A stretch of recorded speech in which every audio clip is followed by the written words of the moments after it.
Bismillahirrahmanirrahim. Assalamu alaikum students. It's me Namla Choktai, your teacher in physics, and we have to discuss today real and apparent weight and orbital velocity of the chapter number 5. So first of all, we have to discuss the key points that we must keep in mind before discussing our topic. And the key points, first of all, we have to differentiate the real and apparent weight. The next, we have to grasp the concept of the frame of reference.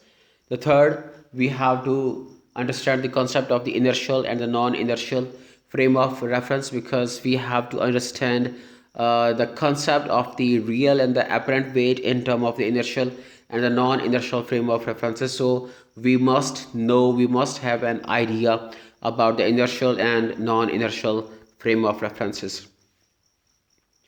Next, we have to study the different cases in order to understand the apparent weight, the concept of the apparent weight. And then we have to conclude some results depending upon the cases which we study. And at the end, we have to study the orbital velocity and its calculations. So students, सबसे पहले हमने बात करनी है real wait के हवाले से. Real wait क्या होता है? रियल वेट बेसिकली किसी भी सेलेस्टियल बॉडी का, सपोज ज़मीन का, चांद का, ये एक ग्रेविटेशनल पुल है या फोर्स है जिस फोर्स के साथ ज़मीन या चांद चीज़ों को अपने सेंटर की तरफ खींचता है. हमें डायग्राम में दो इमेजेस दिखाए गए हैं. एक में एक आदमी ज़मीन पे खड़ा है और दूसरे इमेज में वही आदमी चांद पे खड़ा है. और जब ज़मीन पे खड़ा है तो उसका वेट जो है वो हमें 200 पाउंड्स या 90 किलोग्राम्स स्केल दिया गया है, बता रहा है. और सेकंड इमेज में उसका वज़न जो है वो 33.2 पाउंड्स या 15 किलोग्राम है. और उसकी वजह आप समझते हैं कि ग्रेविटेशनल पुल और the gravity of the moon is 6 times less as compared to the gravitational force of the earth. So that's why the weight on the moon would be 6 times less as compared to the weight on the earth. तो हमने क्या समझा कि real wait क्या होता है? हम इसे डिफाइन कर सकते हैं. Real weight of an object basically is the gravitational pull और the force of the earth with which the earth or the moon attracts that object towards its center. Real weight को एक और तरह से भी डिफाइन किया जा सकता है कि wait of an object in an inertial frame of reference. Inertial frame of reference में उस बॉडी के वेट को हम रियल वेट बोलते हैं. तो बच्चों, इसमें हमें रियल वेट को समझने के लिए इनर्शियल फ्रेम ऑफ रेफरेंस का अंदाज़ा होना चाहिए. सो इनर्शियल फ्रेम ऑफ रेफरेंस को अंडरस्टैंड करने के लिए हम a little bit chapter number 2 में जो हम लोगों ने पढ़ा था 2 और the 3 dimensional coordinate system and the frame of reference के हवाले से बात करते हैं. आप जानते हैं चैप्टर नंबर 2 में आप लोगों ने पढ़ा था 2 डायमेंशनल कोऑर्डिनेट सिस्टम, और जिसमें आपने इसको डिफाइन किया था a system of 2 lines which are mutually perpendicular and these 2 lines are x and the y axis, and this system of 2 lines basically is used to find the position of an object on the plane or on the paper. इसी तरीके से हम लोगों ने discuss किया था chapter number 2 में कि 3 डायमेंशनल कोऑर्डिनेट सिस्टम क्या होता है. गालिबन 2 था या 3 था, देखिएगा चैप्टर. तो 3 डायमेंशनल कोऑर्डिनेट सिस्टम में हमने कहा था कि 3 म्यूचुअली परपेंडिकुलर लाइंस हैं, X, Y and the Z, and these 3 lines are intersecting each other at the point O, and basically this system of 3 lines is used to find the position of an object in the space. Again, हमारे पास एक और set of coordinates होते हैं. हमारे पास एक और इसी तरह से 2, 3 और मल्टी डायमेंशनल कोऑर्डिनेट सिस्टम है जिसमें हम किसी भी ऑब्जेक्ट की पोजीशन को फाइंड आउट कर सकते हैं, जिसको हम फ्रेम ऑफ रेफरेंस बोलते हैं. तो हमें फ्रेम ऑफ रेफरेंस के हवाले से एक इमेज दिखाई गई है, और ये इमेज बच्चों कनाडा का एक शहर है वर्नॉन, उसके हवाले से दिखाई गई है. और यहाँ पे सपोज हम किसी एक पोजीशन पे खड़े हैं और हमें किसी दूसरी पोजीशन, बैंक, स्कूल या कोई भी और जगह, उसको हमें लोकेट करना हो तो हम कैसे लोकेट करेंगे? तो अगर जब आप किसी एक पोजीशन पे हैं और सेकंड पोजीशन को आपको लोकेट करना हो या डिस्कस करना हो या किसी को समझाना हो तो आप क्या करेंगे? सपोज इसी केस में हम इस इमेज में मौजूद जो different canals, rivers, the roads जो बताए गए हैं, दिखाए गए हैं, हम उनके रेफरेंस से उस ऑब्जेक्ट की लोकेशन को बता सकते हैं। तो इस तरह हमने इस पूरी जगह को, पूरे इमेज को जो हमें यहाँ पे दिखाया गया है, it may be city, it may be country, it may be the world, it may be the room, it may be lab, it may be just the cabin और the lift in which we are moving, means in the elevator, वो हमारा frame of reference हो सकता है। तो हम frame of reference को define करेंगे, set of coordinates with respect to which measurements are made, means it is a multi-dimensional coordinate system that is used to find the position of an object। ये मैंने उसी तरह define किया जिस तरीके से हमने 2 डायमेंशनल और 3 डायमेंशनल कोऑर्डिनेट सिस्टम को डिफाइन किया था। एग्जांपल्स क्या होंगी फ्रेम ऑफ रेफरेंस के एग्जांपल्स में? लिफ्ट, कार, बिल्डिंग, अर्थ, कोई शहर, मुल्क, एट्सट्रा, कोई भी इसकी एग्जांपल हो सकती है। फ्रेम ऑफ रेफरेंस दो तरह का होता है, इनर्शियल फ्रेम ऑफ रेफरेंस और non inertial frame of reference. जब हम इनर्शियल फ्रेम ऑफ रेफरेंस की बात करते हैं, या उसको हमने non accelerated frame of reference भी कहा। Non accelerated frame of reference इसलिए कहा कि ये मूव नहीं कर रहा होता, ये एक्सीलरेटेड नहीं होता, तो हम इसको non accelerated frame of reference कहते हैं। तो इसके एट्रीब्यूट्स में हम क्या कहेंगे? नंबर एक बात कि जो इनर्शियल फ्रेम ऑफ रेफरेंस होता है दैट इज स्टेशनरी। दूसरी बात यह है if it moves then it is moving with a uniform velocity. और तीसरी बात यह है in such kind of the frame of reference laws of the physics are applicable. ये तीन इसके एट्रीब्यूट्स हैं। एग्जांपल्स में सपोज एक स्टेशनरी, एक लिफ्ट है जो कि स्टेशनरी है। सेकंड चीज़, अगर लिफ्ट मूव कर रही है, suppose up and the down, वो मूव कर रही है but it is moving with uniform velocity, क्योंकि सेम जो है लिफ्ट या केबल का कंसेप्ट हम यूज़ कर रहे होंगे while we are discussing the cases the next ahead. And earth इसकी एग्जांपल हो सकती है। जब हम बात करते हैं non inertial frame of reference की या एक्सीलरेटेड फ्रेम ऑफ रेफरेंस की, अगेन इट इज़ एक्सीलरेटेड, तो उसको एक्सीलरेटेड फ्रेम ऑफ रेफरेंस कहा। और इसके तीन एट्रीब्यूट्स हैं। Number 1 it is not stationary, number 2 it is moving with the variable velocity, और number 3 laws of the physics are not applicable. Again अगर किसी चेन की, अगर किसी केबल की, लिफ्ट की चेन्स टूट जाती हैं तो वो फ्रीली फॉलिंग ऑब्जेक्ट होगा, वो बिल्कुल आज़ादाना नीचे गिर रहा होगा वो केबल, तो हम इसको non inertial frame of reference की एग्जांपल दे सकते हैं। इसके अलावा कोई भी ऑब्जेक्ट, चाहे वो कार हो, चाहे वो बस हो, या कोई भी चीज़ हो जो वेरिएबल वेलोसिटी के साथ मूव कर रही हो, जिसकी वेलोसिटी में मैग्नीट्यूड, डायरेक्शन किसी लिहाज से कोई तब्दीली आए, तो हम उसको non inertial frame of reference की एग्जांपल कोट कर सकते हैं। Next, in order to concept of the apparent weight, we have to discuss the few cases, and the case number 1 is when the lift is at rest। इन तमाम cases में एक बात याद रखिएगा, हमने लिफ्ट को तो डिस्कस करना है, लेकिन हमने apparent weight को कैलकुलेट करने के लिए उस सिस्टम को जो हम स्टडी कर रहे होंगे, हमने उस पर नेट फोर्स के हवाले से बात करनी है।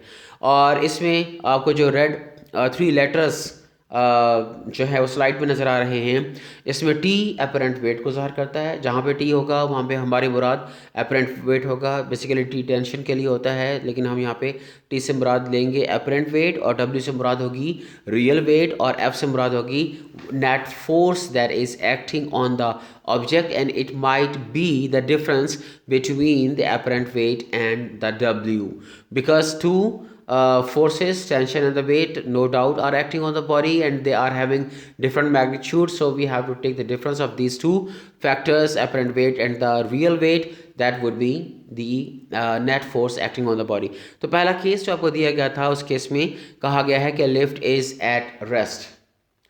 अगर लिफ्ट रेस्ट में है, हम इसको यूँ अस्यूम कर सकते हैं कि suppose the lift is stationary at the 3rd और द 2nd फ्लोर, सपोज मतलब दूसरी या तीसरी मंजिल पे अगर लिफ्ट रुकी हुई है, सपोज रुकी हुई है, नॉट मूविंग अपवर्ड और डाउनवर्ड, अगर ये रुकी हुई है तो हमने net force acting on the lift calculate करनी है। क्या फोर्स होगी?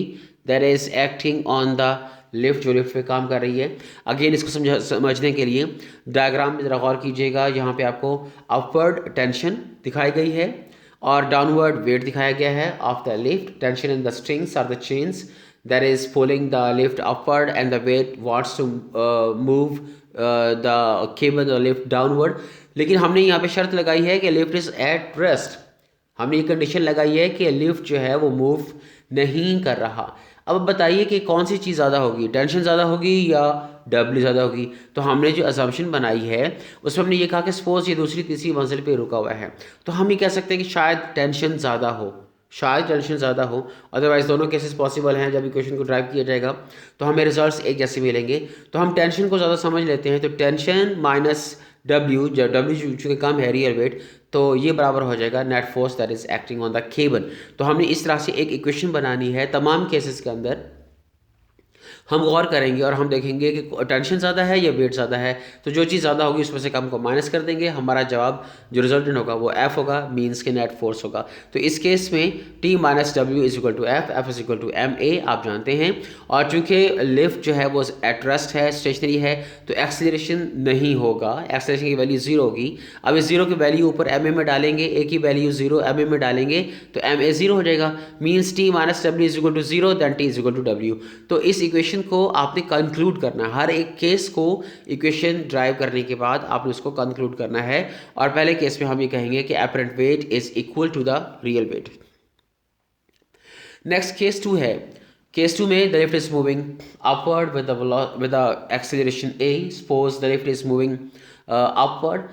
Again we have to calculate the net force that is acting on the cabin and we have to assume the lift is moving upward। So what is the idea? Tension ज़्यादा होगी या W ज़्यादा होगा। चूँकि lift जा रही है upward तो हम ये कह सकते हैं कि टेंशन की वैल्यू ज़्यादा होगी as compare to weight that is acting vertically downward. Means अगर टेंशन ज़्यादा है तो T minus W is equal to F, F is the net force acting on the body. So T minus W is equal to F, T minus W is equal to M A और T is equal to the W minus M A. अब ये हमारा final result है, T is equal to the W minus M A, और हमने इसको conclude करना है और हम कहेंगे apparent weight is more than the real weight by a value of the M A. Means apparent weight has been increase by the value of the M A. इसी तरीके से तीसरा केस है, उसमें हम ये कहते हैं कि lift is moving downward with acceleration A. Suppose इस केस में अगर लिफ्ट डाउनवर्ड मूव करती है तो डाउनवर्ड मूव करने का आइडिया क्या बनता है, कौन सी चीज़ ज़्यादा होगी, डब्ल्यू या टेंशन? यकीनन डब्ल्यू ज़्यादा होगा, तभी तो लिफ्ट डाउनवर्ड मूव कर रही है। लिहाजा नेट फोर्स फाइंड करने के लिए W minus T is equal to F और W minus T is equal to M A और T is equal to W minus M A. Again conclusion क्या बनता है, the apparent weight is less than the real weight by a value of M A. Means apparent weight जो होता है वो कम हो गया। अगर ऑब्जेक्ट नीचे जा रहा है तो अगर लिफ्ट नीचे मूव कर रहा है तो अगर उसमें आप स्प्रिंग बैलेंस लगा के वजन कर रहे होंगे तो आपको उसका रिजल्ट जो होगा वो कम आएगा, अपरेंट वेट कम आएगा। और अगर ये लिफ्ट अपवर्ड मूव कर रही हो तो उसका अपरेंट वेट ज़्यादा होगा। चौथे केस में हमने कहा कि lift is freely falling downward, the lift is freely falling downward. ये वो केस हो सकता है जहाँ पे चेन्स टूट जाएं और लिफ्ट अपने वजन से डब्ल्यू से वो डाउनवर्ड नीचे गिरे। मीन्स डब्ल्यू ज़्यादा होगा तभी तो लिफ्ट नीचे गिर रही है। तो W minus T is equal to F and W minus T is equal to M A, then T is equal to W minus M A. अब हम W की जगह लिखेंगे एम जी, तो T is equal to means the apparent weight is equal to the M G minus M A. Free falling object के लिए आप जानते हैं कि लीनियर एक्सेलरेशन को ग्रेविटेशनल एक्सेलरेशन से रिप्लेस किया जा सकता है। A की जगह हम G लिख सकते हैं, तो हमारी इक्वेशन क्या बन जाएगी, T is equal to M G M minus M G, T is equal to M G minus M G. अब एम जी के साथ एम जी कट गया तो T is equal to zero, means के tension zero, means apparent weight zero. तो conclusion क्या बन जाएगा, कंक्लूजन ये बन जाएगा कि apparent weight is equal to zero. Means ये वेटलेसनेस की कंडीशन होगी जब लिफ्ट्स की चेन्स टूट जाएं और वो फ्रीली डाउनवर्ड गिर रही हो। तो हमने कुछ इन केसेस पे कंक्लूड कर रहे हैं रिजल्ट्स को। तो सबसे पहला हमारा रिजल्ट ये होगा कि अपरेंट वेट किसी भी एक्सीलरेटेड फ्रेम ऑफ रेफरेंस में रियल वेट के बराबर नहीं होता। अपरेंट वेट किसी एक्सीलरेटेड फ्रेम ऑफ रेफरेंस में रियल वेट के बराबर नहीं होता, मीन्स कम होगा या ज़्यादा होगा, हमने देखा। और सेकंड कंक्लूजन ये है कि अपरेंट वेट में बी डिफाइंड एज या it is equal and opposite to the force required to stop it from falling in that frame of reference. कि अगर किसी फ्रेम ऑफ रेफरेंस में कोई ऑब्जेक्ट गिर रहा हो तो अपरेंट वेट जो होगा वो इक्वल एंड अपोजिट होगा उस फोर्स के जो उसको रोकने की कोशिश करती है या उसको रोकती है। Equal and opposite to the force required to stop it. Next, we have to discuss the orbital motion. Simple, the motion of an object in its orbit is called orbital motion. Means जो भी object circular path में move कर रहा होगा वो orbital motion को exhibit कर रहा होता है। तो motion of an object in the orbit around the fix point is called orbital motion. और इसके एग्जांपल में हम बात कर सकते हैं अर्थ की और दूसरे celestial heavenly bodies की which are continuously revolving around the sun। और इसके अलावा हम बात कर सकते हैं artificial satellites की which are moving around the earth, so they are exhibiting the orbital motion। तो concept आपने रखना है orbital motion क्या होती है, किसी ऑब्जेक्ट की एक सर्कुलर पाथ में मूव करना ऑर्बिटल, उसकी मोशन को ऑर्बिटल मोशन कहा जाता है। Next is the orbital velocity. Orbital velocity क्या होता है? ऑर्बिटल वेलोसिटी को हम डिफाइन कर सकते हैं बहुत सिंपल वर्ड्स में कि velocity of an object in its orbit, उसके ऑर्बिट में। ये लफ्ज़ जो मैंने बोला है इट्स ऑर्बिट, इसको याद रखिएगा क्योंकि हम ये जब ऑर्बिटल वेलोसिटी की टर्म यूज़ करते हैं तो हम स्पेसिफिक ऑर्बिट के हवाले से बात कर रहे होते हैं। तो velocity of an object in its orbit, उसके ऑर्बिट में उसकी वेलोसिटी को, ऑब्जेक्ट की वेलोसिटी को ऑर्बिटल वेलोसिटी बोलते हैं। इसी तरह ऑर्बिटल वेलोसिटी को हम एक और तरह से भी डिफाइन कर सकते हैं कि it is the minimum value of the velocity, minimum velocity that is required by the object to maintain its orbit. मतलब अपने ऑर्बिट को मेंटेन रखने के लिए जो कम से कम वेलोसिटी रिक्वायर्ड होती है, अपने ऑर्बिट को मेंटेन रखने के लिए जो कम से कम वेलोसिटी रिक्वायर्ड होती है उसको हम ऑर्बिटल वेलोसिटी कहते हैं। क्योंकि अगर ऑब्जेक्ट अपनी वेलोसिटी को चेंज करेगा तो उसका ऑर्बिट भी बदल जाएगा, कम हो जाएगा या ज़्यादा हो जाएगा। तो अपने ऑर्बिट को मेंटेन रखने के लिए उसे एक स्पेसिफिक ऑर्बिटल वेलोसिटी की ज़रूरत होती है। ऑर्बिटल वेलोसिटी की टर्म को थोड़ा सा डिफ्रेंशिएट करेंगे क्रिटिकल वेलोसिटी के हवाले से, जो गालिबा हम चैप्टर नंबर 4 में पढ़ चुके हैं। और हमने कहा था कि वो कम से कम वेलोसिटी होती है जो किसी भी सैटेलाइट या ऑब्जेक्ट को चाहिए होती है ज़मीन के गिर्द घूमने के लिए, और इसकी न्यूमेरिकल वैल्यू 7.9 किलोमीटर पर सेकंड था। और अगर ये वैल्यू 7.9 किलोमीटर पर सेकंड से कम होगी तो ऑब्जेक्ट ज़मीन के गिर्द रोटेट नहीं कर सकेगा, वो ज़मीन पर गिर जाएगा। और अगर उसकी वैल्यू 7.9 किलोमीटर पर सेकंड से ज़्यादा होगी तो वो ज़मीन से दूर चला जाएगा। और अगर वो 11 किलोमीटर पर सेकंड की वेलोसिटी को क्रॉस कर जाता है तो हम ये कहेंगे कि वो एस्केप वेलोसिटी में आ गया, मीन्स कि वो ज़मीन की ग्रेविटी से बाहर निकल जाएगा। Examples of the orbital velocity में हम बात कर सकते हैं कि velocity of the celestial bodies, for example planet, moon, artificial satellites, spacecraft or the stars etc. they are moving in their orbits and they are having the orbital velocity. The next target is to derive the equation or the expression of the orbital velocity. In order to derive the relation of the orbital velocity, two concepts are most important in order to derive this relation. Number one is the centripetal force and number two is the gravitational force. आप जानते हैं किसी भी body को circle में घूमने के लिए सेंट्रीपेटल फोर्स की रिक्वायर्ड होती है। सपोज अगर चांद ज़मीन के गिर्द घूमता है तो चांद को सेंट्रीपेटल फोर्स रिक्वायर्ड है। इलेक्ट्रॉन न्यूक्लियस के गिर्द घूमते हैं, इलेक्ट्रॉन को सेंट्रीपेटल फोर्स रिक्वायर्ड है। तो जब तक सेंट्रीपेटल फोर्स नहीं होती कोई भी ऑब्जेक्ट दायरे में मूव नहीं कर सकता। सपोज हम चांद की बात करते हैं या सैटेलाइट की बात करते हैं जो कि ज़मीन के गिर्द घूम रहा है, तो यहाँ इनको सेंट्रीपेटल फोर्स कहाँ से मिलेगी? तो ज़मीन और चांद के दरमियान या ज़मीन और सैटेलाइट के दरमियान जो ग्रेविटेशनल फोर्सेस मौजूद हैं, जिनका कंसेप्ट हमें न्यूटन्स लॉ ऑफ ग्रेविटेशन से मिलता है। और न्यूटन्स लॉ ऑफ ग्रेविटेशन में जो हमने इक्वेशन पढ़ी थी Gmm/r², तो बेसिकली इस इक्वेशन से हम जो है वो न्यूटन्स लॉ ऑफ ग्रेविटेशन वाले इस इक्वेशन से ग्रेविटेशनल फोर्स का कंसेप्ट ले सकते हैं। मीन्स कि ये ग्रेविटेशनल फोर्स है जो कि सेंट्रीपेटल फोर्स प्रोवाइड कर रही है। So Fc is equal to Fg। आप जानते हैं Fc is equal to m²/r। तो Fg की वैल्यू अभी हमने देखी है Gmm/r। और इसमें जो m की वैल्यू है, जो कैपिटल M है, वो बेसिकली मास ऑफ द अर्थ को रिप्रेजेंट करता है।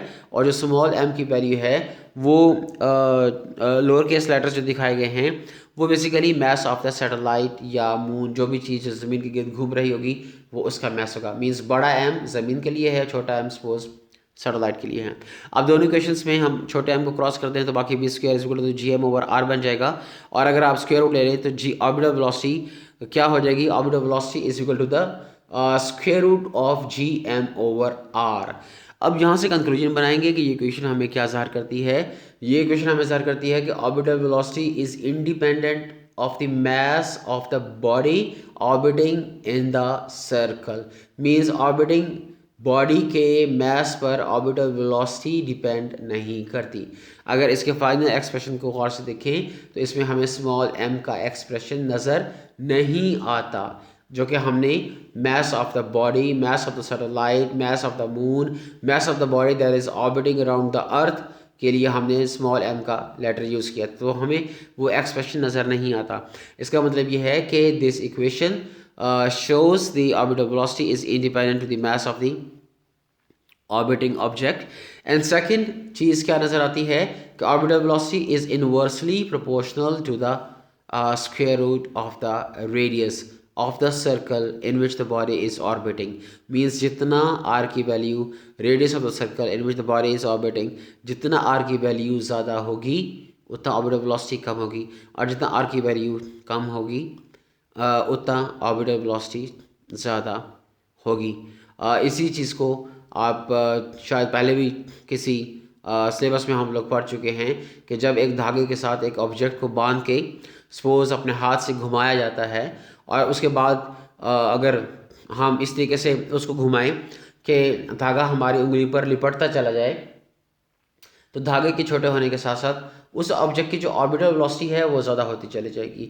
और इसी तरह जब उसे स्पिन बैक किया जाएगा, उसे खोला जाएगा, इस तरह घुमाया जाएगा कि उसकी रस्सी या धागा आहिस्ता आहिस्ता बड़ा होता चला जाए, तो उसकी ऑर्बिटल वेलोसिटी जो होगी वो कम होती चली जाएगी। तो ये दो कंक्लूजन्स थे जो कि हमने ऑर्बिटल वेलोसिटी से किए। That is end of this chapter. इंशाल्लाह नेक्स्ट टाइम हम शॉर्ट क्वेश्चंस और न्यूमेरिकल्स करेंगे। टिल देन अल्लाह हाफिज़। Thanks a lot.